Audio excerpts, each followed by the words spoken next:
네, 안녕하세요. 지금부터 오늘 거꾸로 교실 시작하겠습니다. 네, 오늘 공부할 내용을 보니까 비율이 사용되는 경우를 알 수 있어요입니다. 비율이 사용되는 경우가 총 우리 교과서에 3가지가 나오는데 오늘은 3가지 중에서 바로 첫 번째 시간 속력에 관한 것입니다. 그래서 우리 속력이라면 어떤 것을 속력이라고 하나요? 얼마나 빨리 가는지를 나타낼 때 우리 속력이란 것을 쓰기도 하죠. 자, 그러면 문제를 통해서 우리 속력 구하는 방법을 같이 보도록 하겠습니다. 교과서는 116쪽, 117쪽입니다. 생각 열기 고치 볼게요. 서울역에서 부산역까지는 440km라고 한다. 서울역에서 부산역까지 거리를 쭉 재보면 이 거리는 440이라고 한다. 그런데 이때 새마을호를 타고 가면 얼마나 걸린다고요? 5시간이 걸린다고 합니다. 5시간.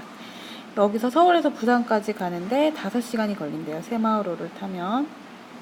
그렇다면 새마을호 열차는 1시간 동안 평균 몇 킬로미터를 가는지 알아봅시다 라고 되어 있습니다. 1시간 동안 평균 얼마를 가는지 어떻게 구할 수 있어요? 440을 5시간 동안 이렇게 1시간, 2시간, 3시간, 4시간, 5시간 하면 440을 간단 말은 그럼 1시간 동안 이만큼 걷겠지. 2시간, 3시간, 4시간, 5시간. 1시간 동안 간 이 거리를 구하려면 어떻게 해야 돼요? 그냥 보기에도 쉽죠. 전체 길이 얼마? 440에서 전체 길이를 하나, 둘, 셋, 넷, 5개로 나눈 다음에 한 개의 길이를 구하면 되겠죠. 새마을호 열차가 1시간 동안 가는 거리는 전체 440을 나누기 얼마? 5로 한다면 나오는 시간이 바로 1시간 동안 가는 거리겠죠. 자, 그러면 440 나누기 5를 해볼게요. 5, 8에 40. 88이네요. 88. 그러면 새마을호 열차는 1시간에 88km를 갔다는 걸 알 수 있어요. 그래서 88, 88, 88, 88, 88 했더니 전체 440만큼 왔다는 것을 알 수 있습니다. 자, 우리 활동 1번에 평균 거리를 구하기 위한 기준량과 비교하는 양을 구하는 문제도 있는데 이건 잠깐 넘어가고 이번 시간에는 속력만 먼저 구해볼게요. 새마을호 열차는 1시간 동안 평균 몇 킬로미터를 갔습니까? 라고 되어 있는데 우리 방금 구했죠? 어떻게? 전체 440에서 5시간을 나누어서 88이라는 결과를 얻었잖아요. 그렇죠? 1시간 동안 88km를 갔다고 할 수 있습니다. 자, 우리 여기서 바로 속력이란 것을 알 수가 있는데요. 자, 우리 속력이라는 것은 이런 거예요. 어떤 시간에 얼마만큼 갔는지를 묻는 게 바로 속력입니다. 1시간 동안 얼만큼 갔는지, 1분 동안 얼만큼 갔는지, 1초 동안 얼만큼을 갔는지 하는 게 바로 속력이에요. 그래서 우리 속력이란 것을 구하기 위해서는 방금 그 새마을호 문제에서 한 것처럼 아까 새마을호 문제에서 서울에서 부산까지 440km인데 그것을 몇 시간 만에 걸려서 갔다 그랬어요? 5시간 만에 걸려서 갔다. 그래서 이 둘을 나눠줘서 1시간 동안 얼마만큼 갔다? 88km만큼 갔다라는 걸 구할 수 있었잖아요. 그쵸? 자, 이걸 보면서 우리 속력 구하는 공식을 한번 보면 속력. 먼저 440km. 우리가 간 거리. 우리가 간 총 거리에서 5시간. 무엇을 나눠줘야 돼요? 그까지 가는데 걸린 시간을 나누어 줍니다. 우리가 갔던 거리에서 걸린 시간을 나누어 주면 지금 우리는 5시간을 나눠줬기 때문에 1시간에 88km 갔다라는 속력이 나오는 거예요. 자, 그래서 이 속력은 크게 3가지로 나뉠 수가 있습니다. 어떻게 3가지로 나뉘냐면 시속이라는 것과 그리고 분속 그리고 초속이라는 것으로 나눌 수 있어요. 자, 말 그대로입니다. 시속이라는 것은 1시간에 얼마만큼 갔냐 하는 것이 시속이고 분속이라는 것은 1분에 얼마만큼 갔냐 하는 거예요. 초속이라는 것은 1초에 얼마만큼 갔냐 하는 것입니다. 자, 그러면 우리 예를 들어서 한번 설명을 해볼게요. 시속 같은 경우에는 아까 우리나라의 새마을호가 1시간에 얼마 갈 수 있다고 그랬어요. 1시간에 88 킬로미터 갈 수 있다 그랬죠? 그럼 이것을 어떻게 나타내냐면 88 한 다음에 이렇게 긋고 C라고 나타냅니다. 자, 여기 1이라는 숫자는 빠졌지만 이 뜻은 1시간에 88km 갈 수 있다는 뜻이에요. 자, 그럼 이번엔 분속 보겠습니다. 얼마 전에 선생님이 신문을 봤는데 세상에서 가장 빠른 엘리베이터를 우리나라 회사 현대에서 만들었대요. 그 엘리베이터의 속도를 구해봤더니 1분에 얼만큼 가냐면 1080m를 갈 수가 있대요. 1080m. 1080m를 1분에 가니까 이렇게 해서 이번에는 이렇게 적어줍니다. 이것 역시 1분에 1080m 간다라는 뜻입니다. 이번엔 초속 한번 볼게요. 초속은 1초 동안 얼마나 가느냐 하는 거죠. 자, 과학자들이 이틀 전에 조사를 했대요. 뭘 조사를 했냐면 코끼리가 똥 누는 속도를 조사를 해본 거야. 그래서 똥을 눌 때마다 그걸 자로 재본 거예요. 자, 그랬더니 코끼리는 1초 동안 얼만큼 똥을 누는지 결과로 나왔어. 얼마가 나왔을까요? 네, 결과는 바로 6cm입니다. 코끼리는 1초 동안 6cm 계속해서 그렇게 똥을 누는데요. 그래서 이거 어떻게 쓸까요? 6cm 한 다음에 이렇게 긋고 초라고 씁니다. 얘의 뜻은 1초에 6cm만큼 간다라는 뜻이에요. 자, 그래서 얘네들을 읽는 방법은요. 시속 88km, 분속 1080m, 초속 6cm입니다. 그럼 마지막으로 우리 속력을 구하기 위해서는 거리에서 시간을 나눠야 된다는 거. 한 번 더 강조를 해볼까요? 무슨 색으로 해볼까? 네, 거리에서 시간을 나눠야 된다는 것을 까먹지 말고 다음 문제를 풀어보겠습니다. 거리 나누기 시간입니다. 다 외웠나요? 네. 두 번째 문제에서는 무궁화호 열차가 나오네요. 아까는 무슨 열차였어요? 새마을호였죠? 이번에는 무궁화호 열차입니다.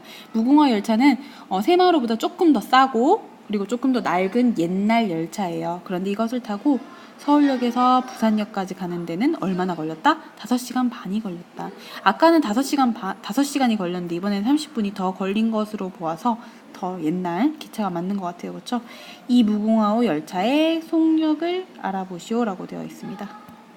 우리가 배운 속력이란 게 나왔네. 속력 구하는 공식 뭐라 그랬죠? 거리 나누기 시간. 네, 여기에 넣으면 무조건 답이 나옵니다. 자, 거리는 우리 여기 있는 문제는 안 나왔지만 아까 처음에 나왔잖아. 서울역에서 부산역까지 가는 거리 얼마였어요? 440km였죠. 그러면 거리는 440km.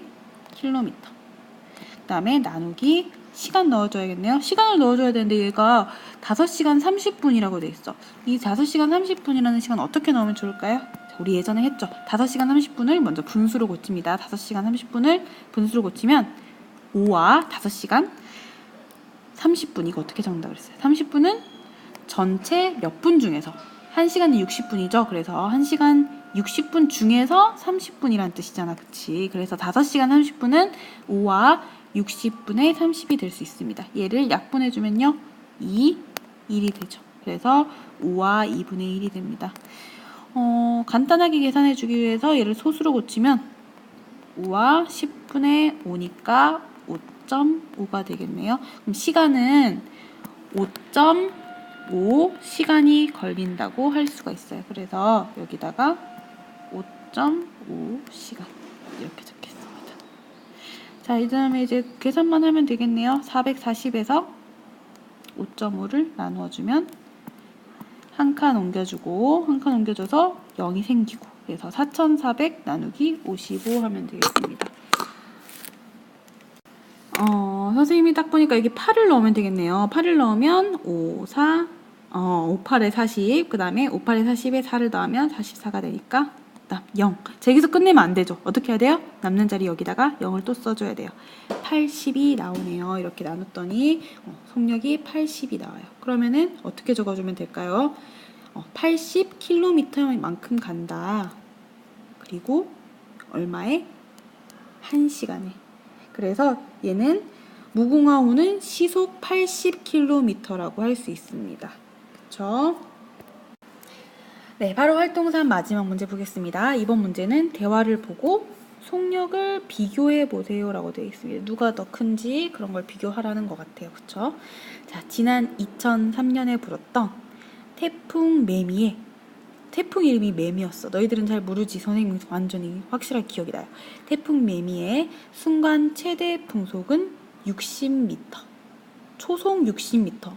초속 60m란 말은 1초에 바람이 60m나 움직였다는 얘기죠. 굉장히 빠르죠. 실제로 이때 매미 태풍이 왔을 때 정말 많은 나무들이 쓰러지고 막 많은 것들이 날아가고 막 그런 적이 있었죠. 굉장히 강한 태풍이죠. 그다음 여자아이는 내가 지난번에 탔던 KTX 열차 중에서 가장 빠른 우리나라의 가장 빠른 열차죠. 이 KTX 열차는 300km 그리고 그러니까 시속 300km인 것 같아. 1시간에 300km를 달렸어 라고 되어 있습니다. 자, 그러면 이때 태풍 매미가 더 빠를까요? 아니면 KTX 열차가 더 빠를까요? 얘와 얘의 속력을 비교하려면 어떻게 해야 될까요? 지금 속력이 비교가 돼? 설마 지금 60이고 300이다 이게 더 커 라고 말하는 사람 없겠죠. 그러면 정말 큰일 나. 뭐가 다르기 때문에 단위가 다르잖아요. 그쵸? 얘는 미터, 얘는 킬로미터, 얘는 초, 얘는 시란 말이야. 단위가 다른데 어떻게 비교를 해요? 그러면 비교하려면 어떻게 해야 될까? 비교하려면 뭘 똑같이 만들어야 된다? 네, 단위를 같게 만들어야 된다. 그럼 단위를 같게 한번 만들어 볼게요. 얘는 초고 얘는 시네요. 요거 먼저 같게 만들어 보겠습니다. 다시 한번 적어 볼게요. 태풍 매미의 풍속은 초속 60m. 자, 선생님이 아까도 얘기했지만 여기 초 앞에 아무런 숫자도 없지만 어떤 숫자가 있는 것과 같다고 했어요? 네, 1이라는 숫자가 있는 것과 같다 그랬죠. 1초에 60m 가는 거니까. 자, 그렇다면 여러분 이런 경우는 어떨까요? 만약에 그렇다면 60초에는 얼마나 갈까요? 1초에 60m 간다면 60초에는 1초가 60개 있는 거니까 60에다가 또 60을 곱해줘서 3600m 간다라고 할 수 있겠죠. 그런데 60초는 몇 분이에요? 1분이죠. 그럼 얘는 1분 동안 3600m 간다. 분속 3600m다 라고 할 수 있어요. 자, 그런데 우리가 구하고 싶은 건 시속이죠, 시. 자, 그러면 이번에는 또 어떻게 해야 되겠어? 1시간은 몇 분이니까? 60분이니까 이번에는 60분 동안 얼마나 가는지 구해보는 거예요. 1분 동안 3600을 간다. 그러면 60분 동안은 3600이 60개 있는 거니까 두 개를 곱해주면 0 3개 붙여주고 66, 36, 36, 18 이렇게 되네요. 20, 100, 1000만, 10만, 21만 6천이 되네요. 21만 6천 미터.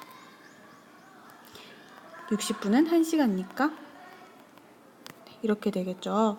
자, 그럼 얘를 이제 제대로 고쳐보면 21만 6천 미터 그다음 시속 이렇게 되겠네요. 자, 끝났나요? 아직 덜 끝났죠? 자, 이제 똑같이 시간은 맞췄어. 이번에는 앞에 있는 단위가 틀려요. 그쵸? 얘는 킬로미터, 얘는 미터예요. 그러면은 얘를 킬로미터로 고쳐주면 되겠네. 미터를 킬로미터로 고쳐주려면 1킬로미터는 몇 미터니까? 1킬로미터는 1000미터니까 여기서 0을 3개 떼주면 되겠죠. 그러면 216km. 태풍 매미는 1시간 동안 216km 가고 KTX는 1시간 동안 300km 간다는 거예요. 그래서 매미와 KTX 중에 누가 더 빠르다고 할 수 있어요? KTX가 더 빠르다고 할 수 있겠죠. 자, 마지막 문제입니다. 이건 숙제예요. 한번 읽어볼게요. 2009년 베를린에서 세계 육상 선수권 남자 대회 몇 미터 달리기? 200m 달리기 결승에서 자메이카의 우사인 볼트 선수는 19.19의 기록을 세웠습니다. 우사인 볼트의 200m 달리기 속력은 초속 몇 미터인지 구하세요라는 건데 아마 이거 계산하면 답이 딱 떨어지지 않을 거예요. 그래서 반올림에서 소수 둘째 자리까지 나타내라고 되어 있네요. 자, 우리 또 속력을 구하는 문제입니다. 속력을 구하는 문제 식 어떻게 되나요? 뭐 나누기 뭐? 내가 간 거리 나누기 시간. 이 문제에서 간 거리는 얼마고 시간은 얼마인지가 나와 있네요. 자, 그러면 우리 속력을 구할 수 있겠죠. 이거 구해서 사진으로 찍어서 올리면 됩니다. 네, 오늘 내용도 만만치 않죠? 6학년에서 가장 어려운 단원입니다. 그래서 좀 시간이 길었을 것 같은데 듣느라고 고생 많았습니다. 내일 볼게요.